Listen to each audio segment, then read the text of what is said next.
Hello students, welcome back to my YouTube channel English Classes by Subodh Sir.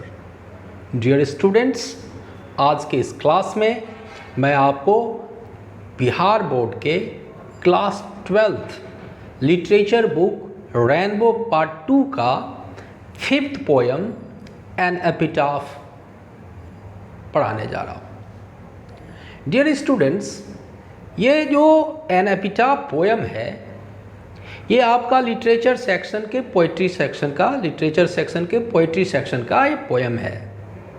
तो ये literature है क्या? जैसा कि आप जानते हैं कि literature is the brain of humanity, है ना। तो इस लिटरेचर सेक्शन का जो ये पोएम है एन एपिटाफ, ये वाल्टर डिला मेयर जो कि एक ब्रिटिश पोएट थे उनके द्वारा लिखी गई यानी कंपोज की गई है। वाल्टर डिला मेयर साहब का जन्म आप देख सकते हो बोर्ड पे मैंने लिख के रखा है 1873 यानी कि 1873 ईस्वी में ये साल्टन कैंट नाम का एक जगह था, उसी जगह पर इंग्लैंड में इनका जन्म हुआ था। वैसे तो बेसिकली आप वाल्टर डिला मेयर साहब के बारे में जानिए कि he is basically known for the poets of children and जैसा कि आपके लिए मैंने लिख के भी रखा है, you can see that he is known for sensitive concern with the world of children and the world of supernatural. तो world of children and world of supernatural element के लिए ये जाने जाते हैं। इन्होंने दो बहुत ही वेल नोन पोएम्स लिखा और ये जो वेल नोन पोएम्स है जैसे कि songs for children and peacock pie, ये सॉन्ग्स फॉर चिल्ड्रन स्टूडेंट्स और ये पीकॉक पाई जो इन्होंने पोएम लिखा, it is related to the world of dreams. ये तो आपको क्वेश्चंस बिहार बोर्ड के ऑब्जेक्टिव में भी पूछा गया है कि सॉन्ग्स फॉर चिल्ड्रन जो है डेपिक्ट्स वर्ल्ड्स ऑफ ड्रीम, ये ऑब्जेक्टिव में पूछा गया है। और वाल्टर डिला मेयर साहब was such a great poet कि क्वीन एलिजाबेथ सेकेंड जो थी उन्होंने 1953 में इनको ऑर्डर ऑफ मेरिट से सम्मानित किया गया, इनको नवाजा गया ऑर्डर ऑफ मेरिट के नाम से। तो वाल्टर डिला मेयर के बारे में आपको मैंने एक ब्रीफ एक्सप्लेनेशन दिया। अब now come to the poem. जैसा कि डियर स्टूडेंट्स आप जानते हैं कि एन एपिटाफ इस पोएम का टाइटल है। तो एन एपिटाफ होता क्या है?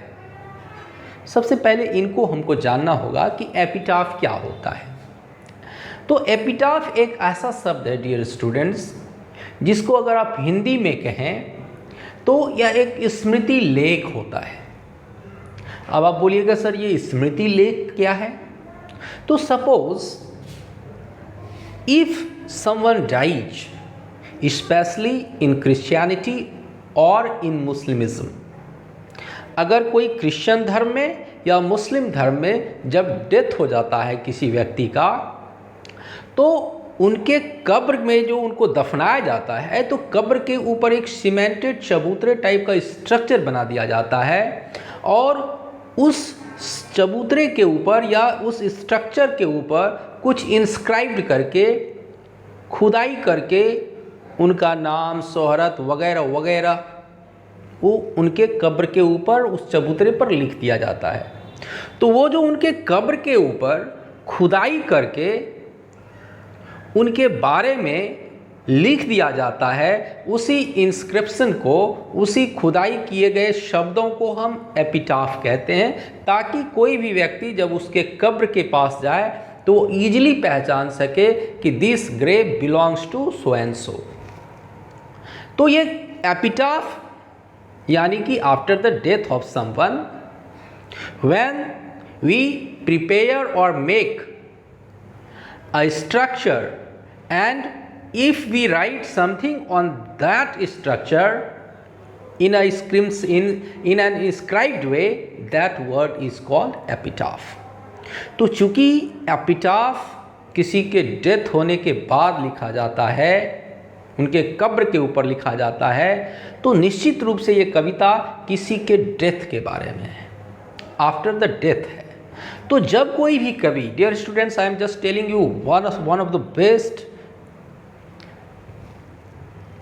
Idea, best thing of the poem, कि जब कोई भी कवि किसी मृत व्यक्ति के, मरे हुए व्यक्ति के, चाहे वो उनका करीबी हो, कोई दोस्त हो, कोई परिवार का सदस्य हो, तो उनके ऊपर मृत्यु होने पर जब कोई कवि कोई कविता लिखे, तो ये भी आपको ऑब्जेक्टिव में पूछा गया है कि ऐसे कविता को हम क्या कहते हैं। तो सबसे पहले ये देखिए कि an epitaph is a poem which is written in the form of an elegy. तो इस कविता का रूप क्या है? इलेजी के रूप में यह कविता है। तो अब आप इलेजी भी समझ गए होंगे कि इलेजी क्या है। थॉमस ग्रे ने भी इलेजी लिखा, elegy written in country churchyard. इसके बाद आपको देखिए विलियम शेक्सपियर ने कि इलेजी लिखा, विलियम वर्ड्सवर्थ ने इलेजी लिखा, तो वगैरह वगैरह कवि इलेजी लिखते हैं after the death of someone. तो Walter de la Mare has written this poem an epitaph in the form of an elegy. और चूंकि ये दुखद कविता है, क्योंकि किसी के डेथ के हो जाने के बाद यह कविता लिखी गई है, so the tone of the poem is melancholy. तो इस कविता का स्वर क्या है? मेलॉन्कॉलिक है या मेलॉन्कली है। क्लियर? तो वाल्टर डी ला मेयर साहब ये जो कविता लिखे हैं, dear students, this poem is written specially about the lady. खासकर ये एक महिला के बारे में लिखा गया है, एक औरत के बारे में लिखा गया है। अब ये बिग क्वेश्चन मार्क है आपके लिए भी और हमारे लिए भी कि who is that lady upon whom the poet has just composed this poem an epitaph। ये कौन है वो महिला? Some critic says that she may be the imagination of the poet. Someone says that lady may be the inspiration of the poet। कोई ये कहते हैं कि शायद वो कवि की कोई बिलवेड होगी, कोई ये कह देते हैं कि शायद वो कवि की बहुत ही करीबी रिलेटिव होगी, कोई ये भी कहते हैं कि शायद हो सकता है कि that may be the wife of the poet, but it is a big question mark. But whatever the lady is to the poet, that does not matter, but it matters, मायने ये रखता है कि वो महिला थी कैसी। Obviously, that lady was beautiful, and such a beautiful lady she was that such types of beauty never was in Western country। कवि कहते हैं, और इसीलिए कवि उस महिला की सुंदरता का बखान करते हुए यह कविता शुरू करते हैं। Now the poet is near the grave of the poet, that lady। अब कवि हैं कहाँ? अब कवि उस महिला की कब्र के पास है, जहाँ पर कि उस महिला के कब्र के ऊपर वह एपिटाफ लिखा हुआ है। और the poet goes near the grave of that lady and indicating, उस महिला की कब्र की ओर इशारा करते हुए कवि यह कविता शुरू करते हैं। और कवि कविता के पहले लाइन में क्या कहते हैं? Here lies a most beautiful lady। कवि कहते हैं, डियर स्टूडेंट्स, कि यहाँ पर एक ऐसी सुंदरतम महिला कब्र में लेटी हुई है, पड़ी हुई है। Here lies, this is the first line of the poem। You can just see, you just open the book and you can just see the line। I am going to read out the first line। मैं पहला पंक्ति कविता का पढ़ रहा हूँ आपके सामने। और कवि कहते हैं, Here lies a most beautiful lady, light of steps and heart was she। कहने का मतलब, इस कब्र के अंदर जो महिला पड़ी हुई है, लेटी हुई है, वो एक ऐसी महिला है जो मोस्ट ब्यूटीफुल है, अनुपम है, विलक्षण सुंदर है वो। और क्या कहते हैं कवि, light of steps and heart was she. यहाँ पर अनेकों अनेक मीनिंग होते हैं, चूंकि as many the person so many the meaning of the poem. कहता light of steps and heart was she, कहता वो एक ऐसी महिला थी जो स्वच्छंद विचरण करने वाली थी। लाइट स्टेप्स, हल्की फुल्की कदमों वाली थी, और तो और क्या, heart was she. Light heart क्या होता है, कोमल हृदय वाली, यानी कि वह एक ऐसी महिला थी डियर स्टूडेंट्स जो कि लाइट ऑफ स्टेप्स यानी कि हल्की फुल्की कदमों वाली थी, और तो और क्या, वह कोमल हृदय वाली थी, एक स्वच्छंद रूप से चलने वाली महिला थी जो हर जगह विचरण करती थी। इसीलिए in the second line of the poem the poet says light of steps and heart was she. फिर से देखिए पहला लाइन, कवि in the first line of the poem the poet says here lies a most beautiful lady light of steps and heart was she. अब कवि तीसरा line में कहता है आई थिंक, कवि सब्जेक्टिव हो जाता है यहाँ। कवि ये नहीं सोचता है कि what the other fellow think about the lady, उस महिला के बारे में कोई दूसरा क्या सोचता है इसकी फिक्र कभी नहीं करते हैं। और in the subjective tone, in the subjective mood the poet says I think what ever others think I don't care, the poet don't cares for that. तो क्या कहते हैं कवि, आई थिंक, क्या कहते हैं, she was the most beautiful lady, यानी कि वह एक सबसे सुंदरतम महिला थी। कहाँ की भाई, that ever was in the west country, यानी कि पश्चिमी देशों में जितनी भी महिलाएं रही होंगी या थी, उन सभी महिलाओं से वह महिला जो कब्र के अंदर पड़ी हुई है, लेटी हुई है, वह महिला सबसे क्या थी, सुंदर थी। इसीलिए कवि कहता है indicating to the grave of that beautiful lady, poet पहला लाइन में कहते हैं here lies a most beautiful lady light of steps and heart was she, I think she was the most beautiful. The most superlative degree poet use करते हैं कि उनके समान, उस महिला के समान अनुपम, विलक्षण, मतलब कि सबलाइम ब्यूटी आप कह सकते हैं, जो सुंदरता से बड़े कवि उसकी प्रशंसा ये करना चाहता है कि ऐसी सुंदर महिला वेस्ट कंट्री में तो थी ही नहीं। The poet praises the beauty of that lady, यानी कि वह गुणवान थी, लाइट ऑफ स्टेप्स थी, लाइट ऑफ हार्ट थी, और तो और क्या, मोस्ट ब्यूटीफुल लेडी थी। अब अगला लाइन में कवि कहते हैं कि बट ब्यूटी वैनिसेस, ये जो सुंदरता है ना भाई, ये नश्वर है। Nothing is immortal in this world, only the immortal soul remains. ये जो गुणवक्त आत्मा है वही केवल रह जाती है। क्योंकि आप देखे होंगे ये आत्मा, भगवान कृष्ण ने भी समझाया है गीता में कि नैनं छिदन्ति शस्त्राणि नैनं दहति पावक नो चैनं क्लेदयन्त्यापु नो शोष्यति मारुत। ये शरीर नश्वर है,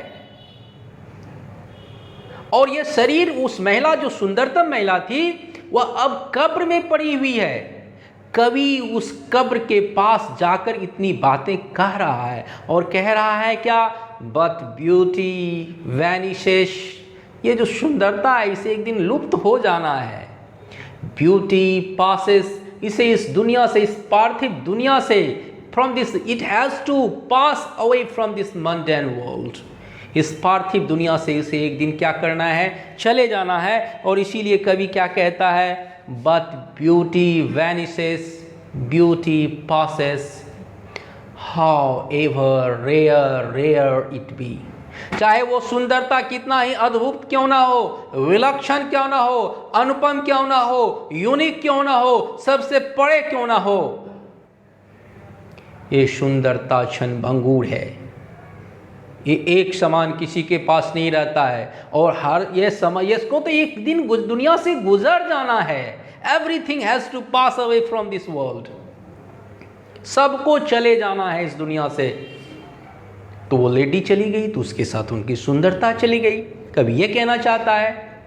और इसीलिए कवि कहता है however rare rare it be, और अंत में कवि कहना चाहता है and when I crumble. Crumble क्या होता है स्टूडेंट्स? डाई, डेथ, मौत, मर जाना। कवि कहता है कि व्हेन आई क्रम्बल, ओ, कवि अफसोस करते हुए कहता है कि when I crumble who will remember this beautiful lady of the west country. कहने का मतलब क्या हुआ?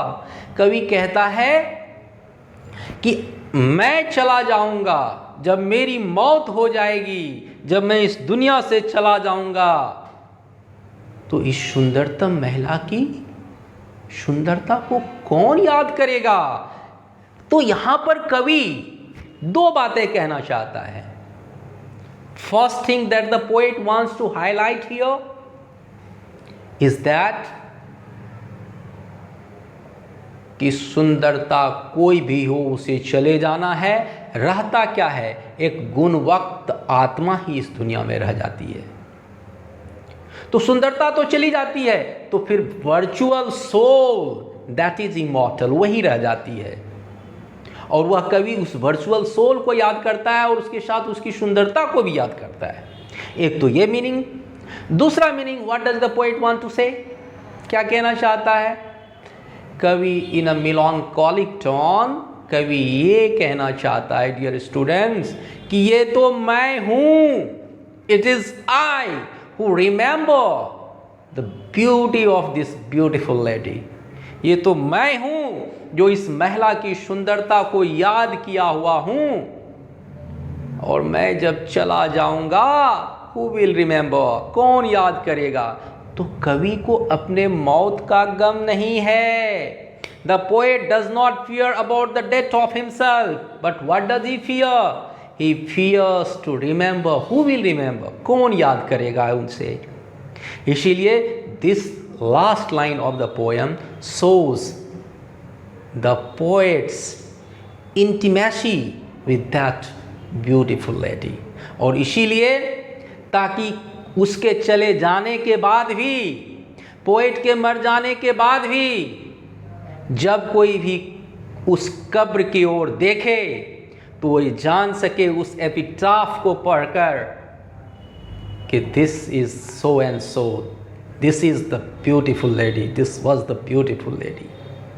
और इसीलिए उनकी याद में, उनके चले जाने के बाद भी कभी उनके याद में एक एपिटाफ बनवा देना चाहते हैं। This is all about the poem. चूँकि मैंने बताया कि this is a very short poem comprising only 7 lines. यह एक छोटी सी कविता है डियर स्टूडेंट्स, जिसमें कि केवल और केवल 7 लाइन है।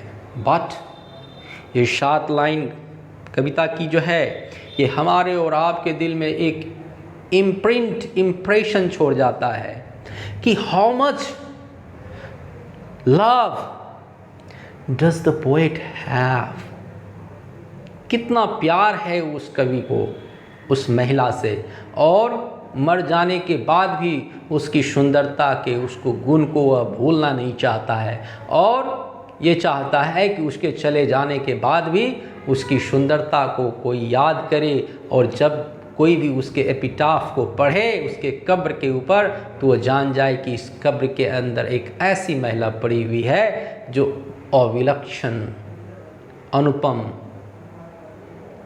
यूनिक ब्यूटी थी उनके पास। So dear students, this is all about the poem an epitaph. One request I always make to you people, that please, after watching the full video, don't forget to share my video, like my video, and if you have forgotten to subscribe my channel, must subscribe it, because this is the reward on which basis I just give you new video every day. Thanks for watching. See you in the next video.